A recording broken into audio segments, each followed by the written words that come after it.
тях записал с екипа на дублиращия тим на ЦСКА 1948 Стража. Тук много правилно напусна своето наказателно поле, за да пресече бяло да окажат подкрепа на най-високо разположения по терена играч на столичани. ЦСКА 1948 да се позиционира по-високо по игрището. Бе затворен обаче и комбинира с Фон Витри, който центрира в наказателното поле. Много добра намеса на Петър Маринов. Лош контрол от страна на Якоб Пютровски за негово щастие.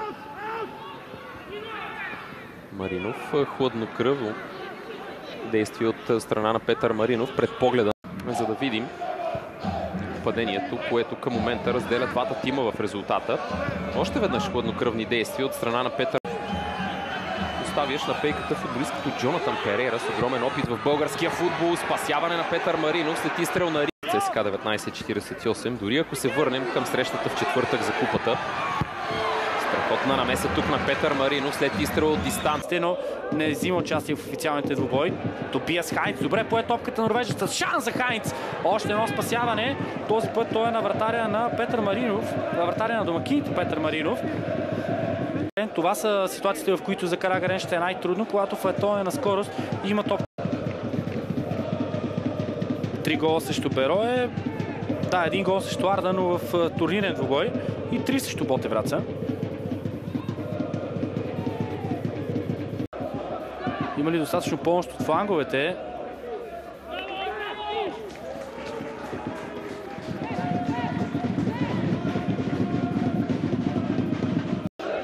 Хайнц от едната страна, Вион от другата, този път норвежеца за Тибо Вион.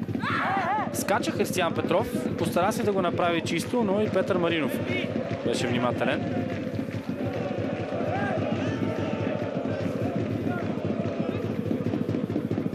Нямаше много ясна идея в Тибо Вион, просто защото на главата на Росен Божинов, който е магнит за тези подавания. Удар на Вион. Не чак толкова успешен, колкото срещу Ботевраца, но все пак точен. Спасяване на Петър Маринов. Много трудна ситуация пред Тибо Вион. Трудно можеше да придаде. Отново ще играе сам. Пас за Линцет. Със следния крак. Сприля Хайнц. Скаршем изпреварен от Петър Маринов.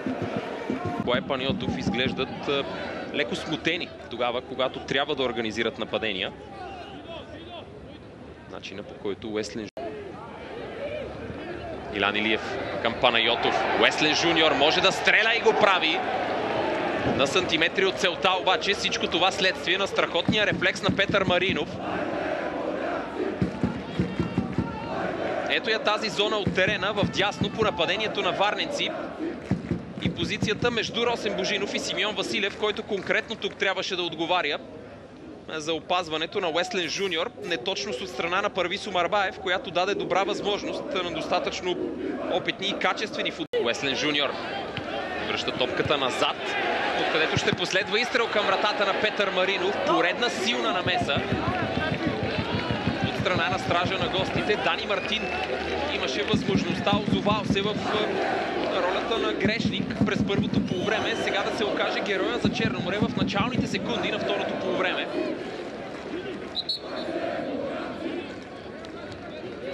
Поредната силна изява на Петър Маринов от рамката на вратата за ЦСКА 1948. Иначе страхотно движение на Дани Мартин. На отбор като Черноморе са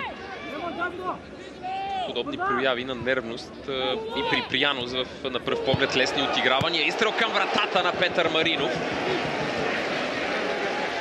Кое от двете бе по-впечатляващо? Изберете си вие. Овладяване на гърди, топка прехвърлена над главата на противника с второто докосване. И страхотен къмшичен удар по топката от страна на Мазир Суа. Петър Маринов обаче не бе готов да награди своя съперник със славата в тази ситуация. Прави го и тук, улавяйки сигурно след подаването точно на десетката на домакините.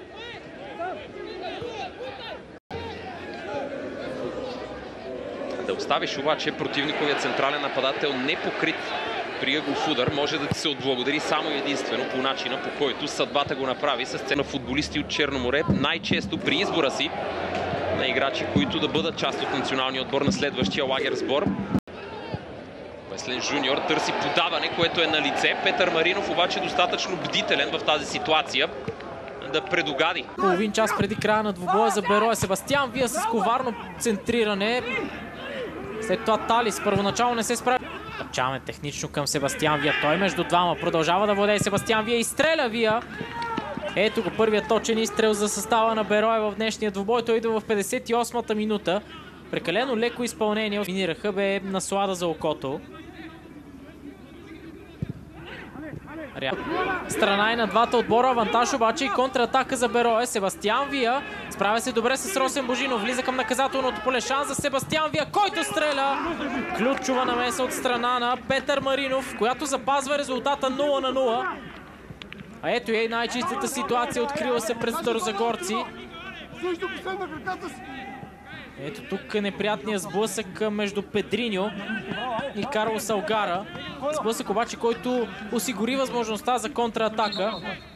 Без никакви проблеми Себастиан Вия се справи с опеката на Росен Божинов. Не се справи обаче с това да преодолее стража на домакините.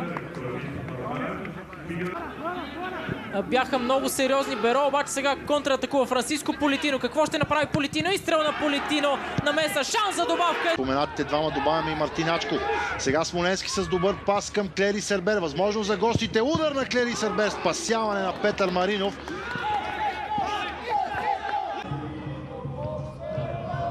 Смоленски.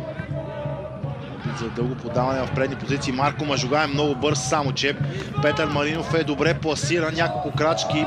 Продължава да задържа.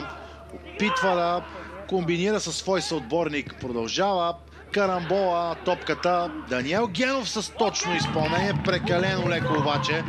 Без проблеми за Петър Маринов. Огромен късмет за Ботев Враца и Федерико Бариус. От другата страна страхотен мал шанс за Антонио Вутов.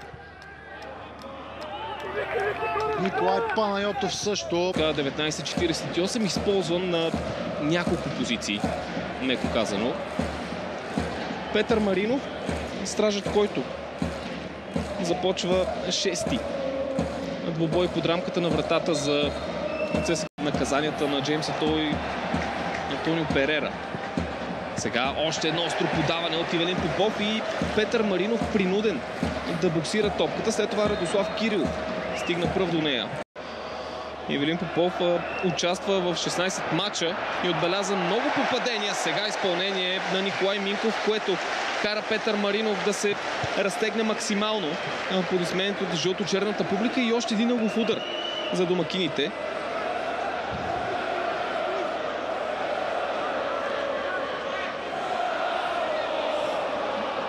Ботев отговаря на далечния изстрел с друг удар от дистанция. Този си. Сега Кере. Любима позиция на Кере, тази някъде около границата на наказателното поле, където да има възможност да обстрелва вратата на опонента. Точен удар, който попада в статистиката, но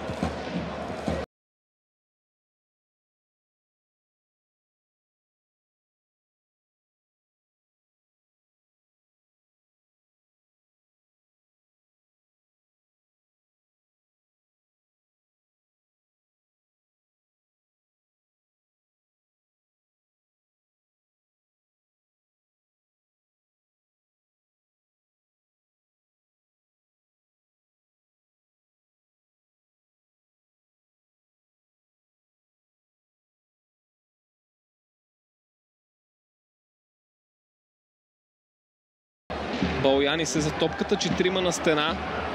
Ето го и удара на Балянис. Рефлекс от Петър Маринов. Навътре намира Брахим и той стреля слабо. След това изчистване и рикошет. Вачуква ще стреля рикошет. Още един такъв. Да е в противниковото поле. Той сякаш без никакъв проблем цели вратата. Сега обаче Ивелин Попов в наказателното поле не успя да преодолее Петър Маринов. Балянис и Попов комбинираха. Балянис не бърза, оставя за Ивелин Попов. Може ли да стреля? Капитана прави го отново, обаче в обсега на Петър Маринов. Борбата в българската ФБ лига. Сега отлична намеса от Петър Маринов. От нищото дойде тази ситуация в 70-та минута. Първа добра изява и от Квадводуа. Пас от фланга, който бе намерен от Квадводуа. Много добър рефлекс от Петър Маринов. Една от най-добрите намеси на младия страж през днешния двубой. Момент, в който проблемите могат да бъдат решени.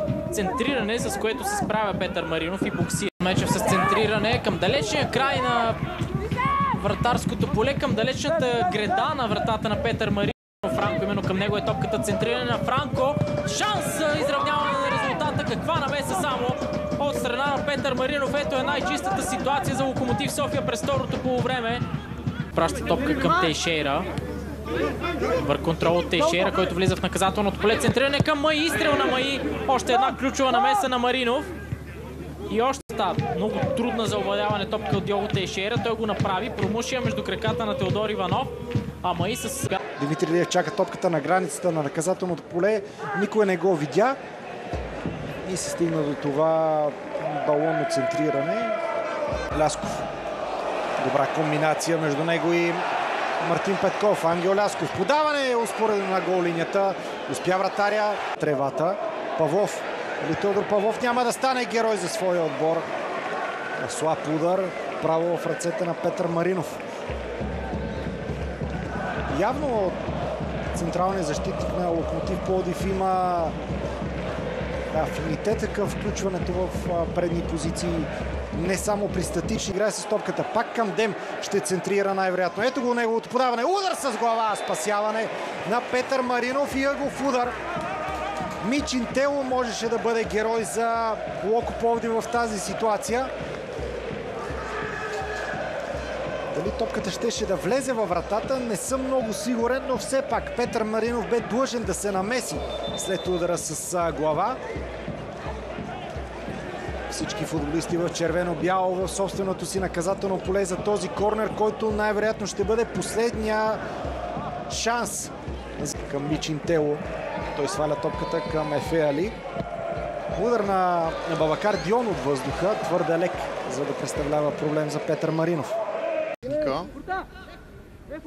Така пък стоят нещата, когато говорим за Чинон Сулфор, който е изключително опасен. Сега опити за далечен удар на Борислав Цонев. Тук Петър Маринов показа, че внимава. Борислав Цонев има не малко попадение от далеча дистанция. Тук може да отбележи много красиво попадение. Като спаси страшно много ситуации, създадени от играчите на Стамен Белчев. Да видим обаче това нападение за Ботев Пловдив. Ето го първият точен изстрел и за домакините. Пазителят на отсрещната врата обаче с абсолютно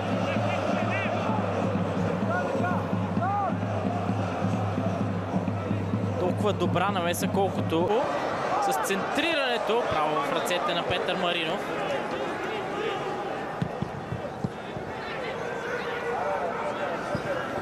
Излизане на Ханкич, който трябва да бъде много прецизен да остане на терена и дали всъщност всички в Ботев ще се слушат в желание един сериозен съперник и вероятно Ботев Пловдив ще влезе в този двубой като аутсайдер или по-скоро. Николай Минков решава да стреля. Минков намеса на Маринов, която означава нов ъгов удар за Ботев. Докосване към Брахими. Брахими търси позиция за изстрел, вместо това комбинира с Мертенс. Дилан Мертенс стреля, получи се и рикошет. Успява обаче младият Теодор Иванов и така 11 метров наказателен удар за белите. И перфектен шанс за Тони Тасев да вкара поредно попадение в този сезон. Тони Тасев срещу Петър Маринов, спасяване на стража на червените. Феноменална намеса.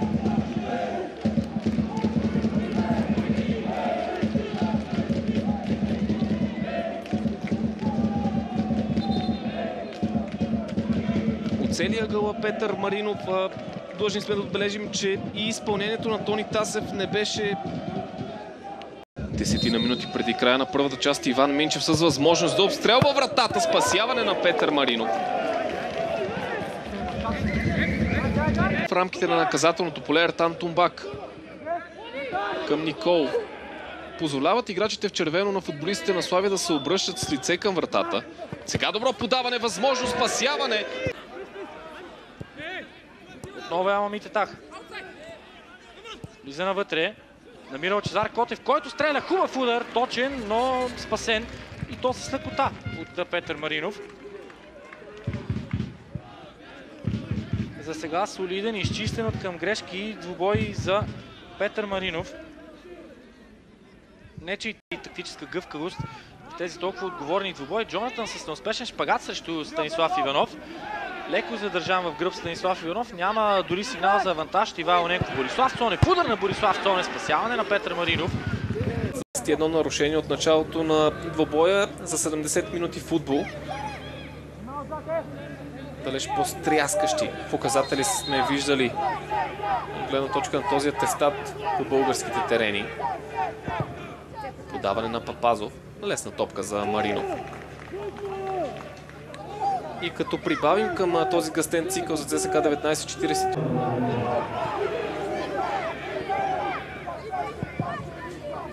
И сега вече подреждането във втората група изглежда доста по-различно. Ръчността на терена, търси подаване към Секолиш. Това изглежда опасно. Фауста с удар. Петър Маринов тук трябва да излезе извън пределите на наказателното си поле и го прави достатъчно успешно. Между ЦСКА 1948 ярда е една точка в полза на играчите на Валентин Илиев, които сега са в много трудна ситуация. Денислав Александров стреля, Денислав Александров, ключова намеса от страна на Петър Маринов. Какво се случи с левия фланг на защитата в червено? Хубавото извеждащо подаване от Ертан Тумбак и решението на Денислав Александров да завършва сам. Бе готов обаче вратарят на гостите за изстрела в близкия ъгъл и за намесата съответно. Ново центриране, с което той трябва да се справя. Направи го по някакъв начин и тук ЦСКА 1940.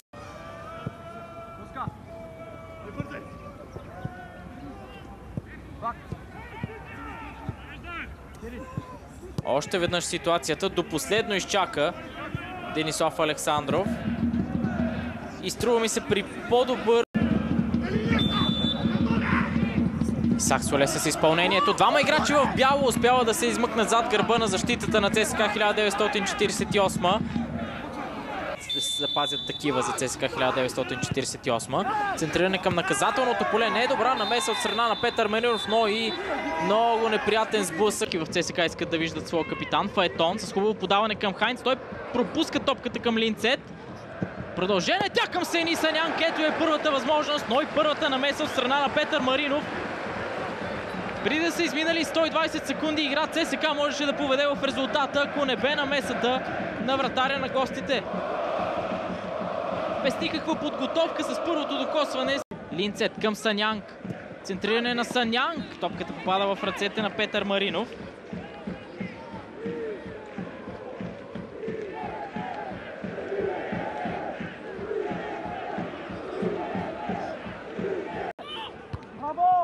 Даване към наказателното поле. Типовион от въздуха. Какви проблеми за Маринов. Каршеми на него топката е отнета. Марселино Карасо обаче след това я взима. Прекалено немичен изстрел от страна на Халфа.